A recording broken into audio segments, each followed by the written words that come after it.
आपने कांगवा फिल्म तो देखी ली होगी, लेकिन क्या आप जानते हैं कि कांगवा शब्द का मतलब क्या होता है? इसका मतलब होता है man with the power of fire, यानी आग की शक्ति वाला व्यक्ति। लेकिन सबसे अहम सवाल ये है कि मूवी फिक्शनल है या नॉन फिक्शनल। यही एक बड़ी बहस का विषय है। आइए इस मुद्दे पर बात करते हैं। ये मूवी किस पर आधारित है और किस वंश से संबंधित है? क्या इसकी कहानी किसी ऐतिहासिक संदर्भ से जुड़ी है या फिर ये सिर्फ एक काल्पनिक कहानी है? आइए सबसे पहले जानते हैं फिल्म की कहानी के बारे में। अगर फिल्म की कहानी की बात करें तो ये तमिल नॉवेलिस्ट एस वेंकटेशन की फेमस नॉवल वेलपरी से इंस्पायर्ड है, जो एक फैंटेसी महाकाव्य की तरह है। इसे तमिल के प्राचीन इतिहास को बड़े पर्दे पर दिखाने के उद्देश्य से बनाया गया है। ये फिल्म दो अलग अलग कालखंडों यानी समय की अवधि के बीच सफर करती है। ट्रेलर से साफ होता है ये फिल्म कांगवा योद्धा की कहानी को दिखाने का प्रयास करती है, जो अपने लोगों को अन्याय से बचाने का काम करती है।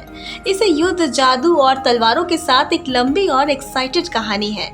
चलिए अब बात करते हैं कांगवा की असली कहानी के बारे में।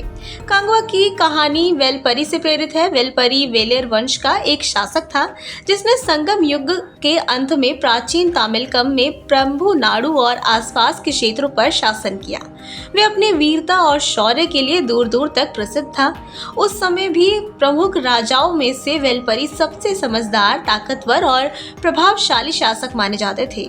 राजा वेलपरी ने बहादुरी से दक्षिण भारत में एक मजबूत साम्राज्य खड़ा किया, जिसका विस्तार कर्नाटक, आंध्र प्रदेश, केरल और तमिलनाडु तक था। ये राजा अपनी प्रजा से बहुत प्रेम करता था और एक प्रकृति प्रेमी के रूप में भी जाना जाता था। कई कहानियों में उल्लेख मिलता है कि उन्होंने एक बार अपना रथ सिर्फ इसलिए छोड़ दिया था ताकि उस रथ का सहारा लेकर एक बेल का पेड़ बढ़ सके।